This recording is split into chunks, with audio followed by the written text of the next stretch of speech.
Les doy la bienvenida a este segundo seminario de la materia Microbiología 1. El mismo se titula Patogenicidad Bacteriana 1. El objetivo es reconocer a la adherencia bacteriana como paso esencial para la colonización, el establecimiento y la cronicidad de las infecciones. La adherencia es un paso imprescindible para que la bacteria pueda infectar al ser humano. En esta diapo podemos ver varias adhesinas de un conjunto de bacterias de Neisseria gonorrhoeae que se están adhiriendo a las células del cérvix en los dos extremos. Este es un paso esencial para la posterior infección. En esta diapositiva les presentamos el esquema general de la adherencia y cómo esta capacidad bacteriana determina la colonización o la infección de un individuo. La adherencia constituye el primer paso a partir del cual se establece la relación huésped-bacteria. En el recién nacido, la adquisición de la flora normal comienza con la adherencia de los microorganismos presentes en el canal del parto y en el ambiente, que de esta forma colonizan su piel y sus mucosas, estableciéndose una relación de comensalismo. De igual modo, a partir de la adherencia se inician relaciones huésped-bacteria que conducen a un proceso infeccioso, en el cual hay daño al hospedador. Luego de la primera etapa de adherencia, el patógeno puede generar daño a través de diferentes mecanismos. Por ejemplo, por medio de toxinas, como es el caso de Clostridium perfringens y Corynebacterium diphtheria, mediante la invasión y destrucción de las células del huésped, como lo realizan especies del género Shigella, o también pueden producir daño a través de la estimulación de la respuesta inmune, por ejemplo, induciendo inflamación, como lo hacen distintas especies de Neisseria y Streptococcus pneumoniae. Muchos patógenos utilizan más de un mecanismo de producción de daño. En este seminario se discutirán los diferentes mecanismos que permiten la adherencia de las bacterias. Se analizará además la importancia de la formación de las biopelículas en las infecciones bacterianas y su implicancia en las infecciones crónicas. En el próximo seminario veremos las diferentes toxinas bacterianas y su importancia médica, y en el seminario 4 analizaremos los mecanismos bacterianos de evasión a la respuesta inmune. Aquí nombramos estructuras que participan en la adherencia o facilitan la misma. Las adhesinas son los elementos por excelencia que median la adherencia. Como vamos a ver en detalle más adelante, existen dos tipos, adhesinas fímbricas y adhesinas afímbricas. En algunos casos, otras estructuras como la cápsula de Streptococcus pyogenes y el lipopolisacárido Salmonella enterica Cerobar typhi también están involucradas en la adherencia. Además, existen estructuras y moléculas producidas por las bacterias que colaboran con la adherencia, tales como la inmunoglobulina A proteasa y el flagelo, que facilitan a la bacteria poder alcanzar el receptor para que ocurra la adherencia, o enzimas que degradan la matriz extracelular y facilitan la invasión de los tejidos. Las adhesinas son elementos adherentes que promueven tanto la adherencia a los receptores del huésped como la auto o coagregación bacteriana. Una gran cantidad de adhesinas son lectinas, que reconocen residuos carbohidratos terminales o internos de glicoproteínas, glicoesfingolípidos, glicosaminoglicanos, es decir, de variados receptores de la superficie de la célula del huésped. Estas múltiples adhesinas poseen diferente especificidad de carbohidratos, los cuales contribuyen a definir el nicho ecológico. Con respecto a la variedad y expresión de las adhesinas, sabemos que una determinada especie bacteriana puede codificar tanto adhesinas fímbricas como afímbricas y también secretadas. A su vez, pueden expresarse en diferentes momentos durante la infección bacteriana. Ahora vamos a ver a las adhesinas. Las adhesinas bacterianas son grupos químicos, es decir, lectinas con afinidad por los carbohidratos, que están presentes en el extremo de estructuras especializadas de las fibras, también llamadas pili, o directamente pueden estar ancladas sobre la superficie bacteriana denominadas adhesinas afímbricas. La función de la adhesina reside en una proteína especial en la punta del pelo, que generalmente es una lectina, la cual es capaz de unirse a residuos de hidratos de carbono, de glicoproteínas o de glicolípidos de la membrana de la célula eucarionte. La especificidad de unión entre una adhesina y su receptor es crucial porque la disponibilidad de receptores apropiados sobre los epitelios determinará qué región del cuerpo es la que podrá colonizarse o infectarse con esa bacteria. Ahora vemos en detalle las adhesinas fímbricas. Las fimbrias o pils son estructuras poliméricas que se ensamblan en el espacio extracelular, que protruyen de la membrana externa de la bacteria, como cuando apretamos el pomo del dentífrico. Están constituidas por sus unidades repetidas y una proteína en la punta o tip, que es la adhesina propiamente dicha, media el reconocimiento al motivo específico del carbohidrato de la célula del huésped, es decir, actúan como lectinas que se unen directamente a glicoproteínas, glicoesfingolípidos o glicosaminoglicanos.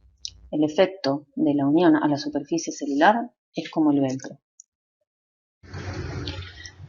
Acá podemos ver cómo las adhesinas fímbricas protruyen por fuera de la bacteria e incluso por fuera de la cápsula. Como ejemplo de la importancia de las adhesinas fímbricas, tomamos Escherichia coli uropatógena, que es el paradigma de la infección gracias a la presencia o ausencia de fimbrias. Escherichia coli uropatógena posee dos tipos de fimbrias, las fimbrias de tipo 1 y las fimbrias de tipo P. Las fimbrias de tipo 1 se adhieren principalmente al epitelio de la vejiga, ya que se unen a residuos de manosa de proteínas abundantes en el epitelio vesical, como la uroplaquina y la glicoproteína TAM-Horsfall. Se asocia a cistitis esta fimbria de tipo 1. Para la expresión y ensamble de la fimbria de tipo 1 se requieren los productos de 9 genes. Las fimbrias tipo 1 están constituidas por una larga barra de subunidades de FIM-A y la adhesina propiamente dicha se localiza en la extremidad de dicha barra y está conformada por la proteína manosa sensible y es llamada FIM-H. Un trabajo reciente demostró que la expresión de la fibra de tipo 1 afecta la expresión de la fibra de tipo P en una manera inversa, lo que sugiere la coordinación de eventos secuenciales durante la colonización de la infección del tracto urinario. La evidencia experimental reciente sugiere que la fibra de tipo 1, a través de FIM-H, que es su adhesina, media la internalización de E. coli en las células epiteliales de la vejiga.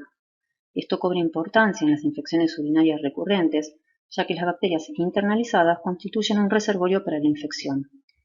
Las fibras de tipo P están asociadas a pielonefritis, ya que su receptor es el antígeno P, el cual es rico en galaviosa y está presente en abundancia en el epitelio de las vías urinarias altas.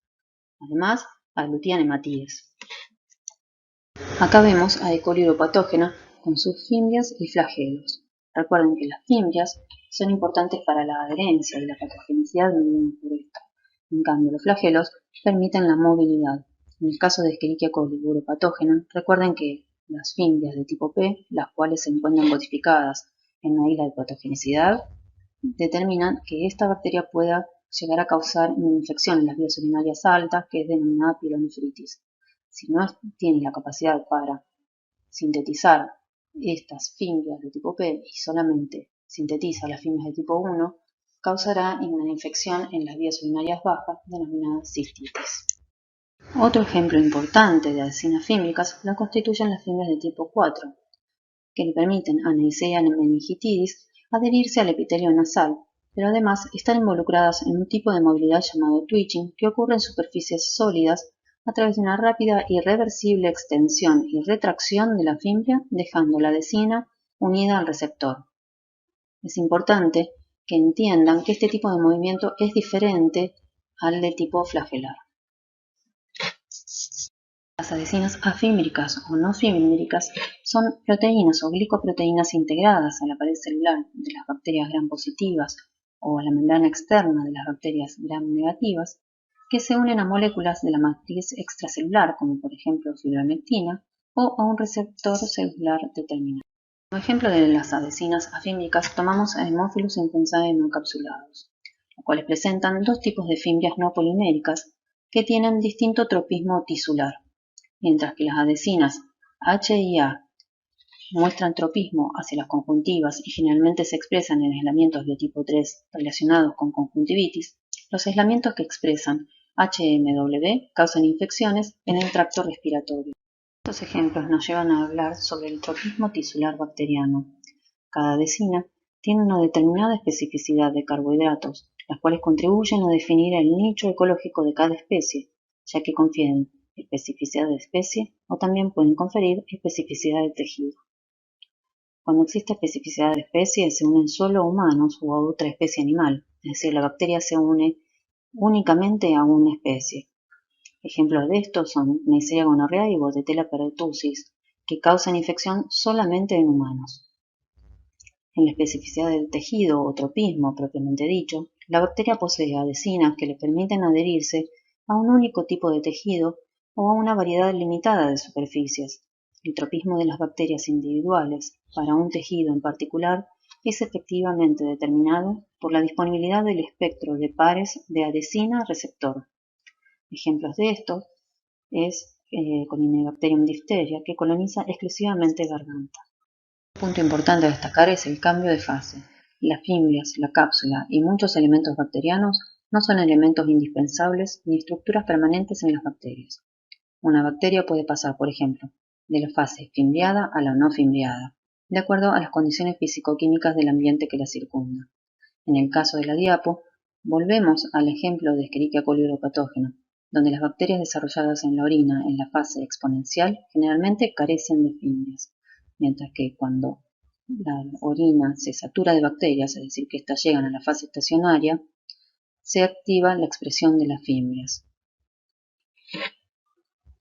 La expresión de una adhesina de superficie se enciende o se apaga con alta frecuencia, y a esta expresión o no de una determinada proteína la denominamos cambio de fase o variación de fase. El cambio de fase le sirve a la bacteria para adaptarse a la presión selectiva, lo que en un momento puede ser beneficioso para esa bacteria, en otro momento dado con otras condiciones del ambiente puede ser perjudicial o deleterio.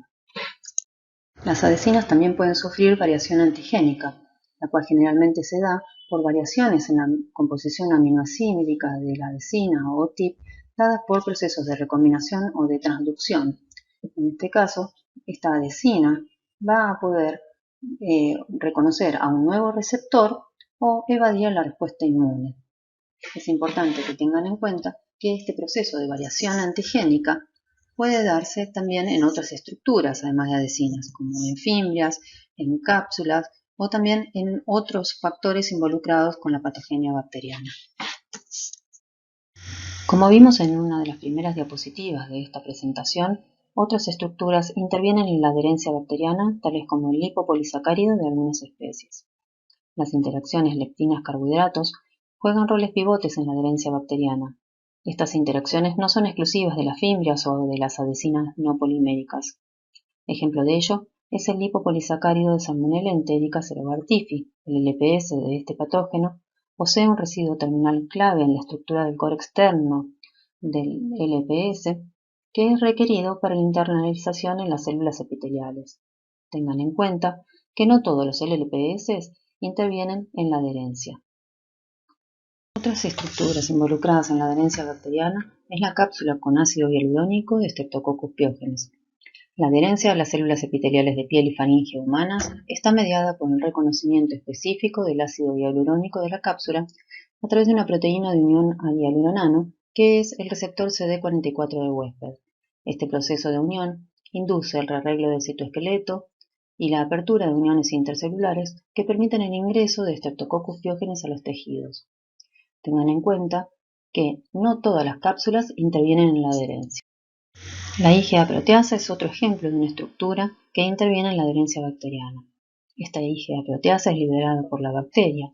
Constituye una endopeptidasa que degrada la IgA humana presente en las mucosas. De esta manera se evade la respuesta inmune del hospedero y la bacteria puede colonizar el epitelio. La viscosidad de la mucina es causada en parte por las moléculas de inmunoglobulina secretoria A que se unen simultáneamente a antígenos bacterianos vía su sitio de unión al antígeno y la interacción con la mucina por medio de sus porciones Fc. Una estrategia bacteriana que es designada para evitar ser atrapada en la capa de mucina es la producción de una enzima extracelular que rompe la IgA humana en la región de la bisagra. Este rompimiento separa la parte de la inmunoglobulina secretoria A que se une a la bacteria de la parte que interactúa con la mucina. La importancia de que ciertos géneros bacterianos produzcan esta proteasa de inmunoglobulina secretoria A radica en que dichas bacterias pueden colonizar las superficies mucosas con mayor facilidad que aquellas que no producen la proteasa de inmunoglobulina secretoria A. El flagelo bacteriano es una estructura única, completamente diferente de los demás sistemas orgánicos utilizados por los seres vivos para el movimiento. Es una compleja estructura compuesta de varios elementos y que rota como una hélice. Los flagelos están compuestos por cerca de 20 proteínas, con aproximadamente otras 30 proteínas para su regulación y coordinación. Cuando observamos el crecimiento de algunas bacterias que contienen flagelos en determinados medios de cultivo, vemos que las bacterias forman lo que llamamos swarming, donde no se forman colonias definidas como las que veíamos en el seminario anterior, sino que el crecimiento bacteriano es continuo. Algunas especies o géneros bacterianos, mejor dicho, que generan swarming son Proteus, Escherichia, Salmonella y Serratia, que emplean su sistema de flagelos laterales para desplazarse en medios líquidos o sólidos. En general, las bacterias patógenas poseen una capacidad de adaptación rápida a los constantes cambios del ambiente en el que se encuentran, siendo esto esencial para su supervivencia. El mecanismo por el cual se inicia el cambio en el comportamiento de la población bacteriana de manera coordinada o regulada es el de autoinducción o quorum sensing, también llamado de señales difusibles. La bacteria libera a su entorno moléculas de comunicación célula-célula, que son moléculas señales o autoinductores, pero también pueden liberar otros metabolitos. Ahora vamos a ver cómo opera el sistema de quorum sensing o de autoinducción. Como les mencioné anteriormente, la bacteria libera a su entorno moléculas de comunicación célula-célula, entre otros metabolitos. A medida que la población crece, se acumulan en el espacio exterior. Una vez alcanzada una concentración umbral de autoinductor y por lo tanto una determinada densidad bacteriana, se inicia el cambio en la población bacteriana, dado que se han activado o reprimido un grupo de genes blancos. Es decir, la expresión de esos genes es dependiente de la densidad bacteriana. Ahora volvemos a ver el proceso de formación de la biopelícula. El biofilm se forma cuando una bacteria detecta ciertos parámetros ambientales, como la disminución o aumento de la disponibilidad de nutrientes y de hierro, o de cambios en la osmolaridad, el pH, la tensión de oxígeno o la temperatura. Estos cambios disparan la transición de la forma planctónica a un crecimiento sobre una superficie. El ambiente que desencadena esta transición varía de un organismo a otro. Los biofilms se pueden formar prácticamente en cualquier superficie, una vez que ésta ha sido acondicionada por proteínas y otras moléculas del entorno. Las bacterias se adhieren reversiblemente a la superficie acondicionada y llega un momento en que comienzan a liberar polisacáridos, proteínas y ADN. Estos polímeros permiten a las bacterias pegarse a la superficie de una forma más estable. A medida que las bacterias se replican y secretan polímeros adicionales, el biofilm se hace más grueso y madura. El resultado final es una comunidad bacteriana compleja y dinámica que interactúa de diversas maneras. Las bacterias que integran un biofilm maduro se adaptan al microambiente y no todas ejecutan las mismas funciones metabólicas. Las que están en el interior no cumplen en la comunidad bacteriana de la micropelícula las mismas funciones que las bacterias que están hacia el exterior. Las biopelículas pueden estar constituidas por una o por varias especies. Acá vemos cómo una biopelícula también puede ser benigna en la interacción con el huésped, ya que la flora normal a veces crece bajo la forma de biofilm, lo cual otorga un efecto protector. Por otro lado, el biofilm puede estar constituido por diversas especies bacterianas. En esta diapositiva introducimos el término flora normal, flora comensal o microbiota.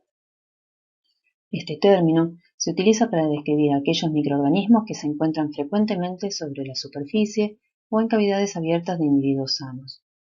Las especies constituyentes y el número de bacterias que integran la flora normal varía de acuerdo a las diferentes zonas del cuerpo y en ciertos casos a la edad del huésped. La flora normal está constituida por microorganismos cuyas características fisiológicas y genéticas les permiten, primero, colonizar y multiplicarse bajo las condiciones existentes en determinadas zonas. Segundo, les permite coexistir con otros microorganismos que colonizan el mismo hábitat. Y tercero, les permite inhibir a otros microorganismos competidores. De esta forma, cada región del cuerpo define un nicho ecológico particular, cuya colonización depende de características propias de la bacteria colonizante y de las condiciones de la zona que coloniza. En el esquema, podemos apreciar las diferentes especies que colonizan diferentes nichos corporales y se da una idea del número de microorganismos del que estamos hablando. La importancia de la flora normal radica en su rol como mecanismo de defensa contra otros microorganismos patógenos que intenten colonizar estos sitios. Pueden limitar la colonización por bacterias patógenas al ocupar el nicho y competir por los nutrientes presentes en el sitio. Sin embargo, las bacterias de la flora normal constituyen en sí mismas una fuente potencial de microorganismos patógenos, ya que si se desplazan de los sitios que normalmente habitan e invaden sitios estériles, pueden causar una infección. Ahora vamos a ver el rol de las biopelículas como mecanismo de resistencia a los antibióticos. Cuando las bacterias crecen bajo la forma de biofilms, son más resistentes a los antibióticos, ya que estos no logran penetrar la biopelícula y por lo tanto no llegan a todas las bacterias para producir su efecto bactericida. Por esta razón, el biofilm se considera como un mecanismo de resistencia a antibióticos, ya que aumenta el valor de la concentración inhibitoria mínima, también llamado SIM, que veremos en detalle en un teórico. O sea, cuando una cepa bacteriana crece sin hacer biofilm, tiene concentraciones inhibitorias mínimas más bajas, y al crecer formando biofilm, aumenta esta concentración inhibitoria mínima y se hace resistente a los antibióticos. Además, lo mismo ocurre con la respuesta inmune del hospedero, ya que cuando las bacterias crecen bajo forma de biopelículas, son más resistentes a la respuesta inmune, ya que tampoco los neutrófilos pueden penetrar al biofilm. Estos dos fenómenos explican en parte por qué algunas infecciones son crónicas. También las biopelículas constituyen un factor de cronicidad de la infección. Algunas células se desprenden regularmente del biofilm, lo cual puede tener diversas consecuencias. Al pasar al torrente sanguíneo, diseminan y causan otra infección en un sitio distante que puede agravar la situación del individuo. Si a esto le sumamos la resistencia que le confiere la biopelícula, que permite que la bacteria evada los mecanismos de defensa del huésped, y la acción de los antibióticos que se haya disminuida, se explica por qué ocurren infecciones del tipo persistentes o crónicas. En esta diapositiva hablamos sobre la importancia que tienen las infecciones asociadas a biopelículas. Este tipo de infecciones son importantes clínicamente debido a que las bacterias en estas comunidades escapan a la acción de los antibióticos y persisten a pesar de las defensas inmunes del huésped. Se considera que más del 60% de las infecciones microbianas son causadas por la producción de biopelículas. Varios patógenos están asociados a infecciones crónicas ligadas a la formación de biopelículas. Aquí nombramos algunas de las principales. Por ejemplo, Pseudomonas aeruginosa y neumonía en pacientes con fibrosis quística, Haemophilus influenzae y Streptococcus pneumoniae en otitis media crónica, Escherichia coli uropatógena en infección urinaria recurrente, y Staphylococcus aureus y Staphylococcus coagulasa negativos en infecciones asociadas a dispositivos implantados, endocarditis y osteomielitis. Aquí les presentamos un resumen de las funciones de las adhesinas. Las adhesinas fímbricas cumplen variadas funciones, no todas relacionadas con la adherencia a las células eucariontes. Por ejemplo, el pili sexual está involucrado en el acercamiento de dos bacterias para permitir un estrecho contacto que posibilita la transferencia de material genético en el proceso de conjugación a través de un sistema de secreción del tipo 6 de una célula dadora a otra bacteria receptora. Las adhesinas tienen diferentes funciones, como por ejemplo la adherencia a los tejidos, adherencia a las superficies, formación de biopelículas, agregación bacteriana, invasión celular y movimiento de tipo twitching. Nos parece importante recalcar que algunas adhesinas son altamente específicas y antigénicas, por lo cual son buenas candidatas para el desarrollo de vacunas, ya que al ubicarse en la superficie las hace muy accesibles para los anticuerpos. Por otro lado, este tipo de vacunas son interesantes pues generan anticuerpos que interfieren en los primeros pasos de la infección, que es justamente la adherencia. Un ejemplo de una vacuna en uso que contenga adhesinas es la vacuna acelular contra Bordetella pertussis, que contiene los siguientes componentes: hemaglutinina filamentosa, FHA, y proteínas de las fimbrias. Por último, les dejamos la bibliografía recomendada por la cátedra para estudiar los contenidos de este seminario. Recuerden revisar periódicamente el sitio web de la Cátedra de Microbiología para ver las distintas formas de contacto con el equipo docente. Espero esta clase les haya sido de utilidad.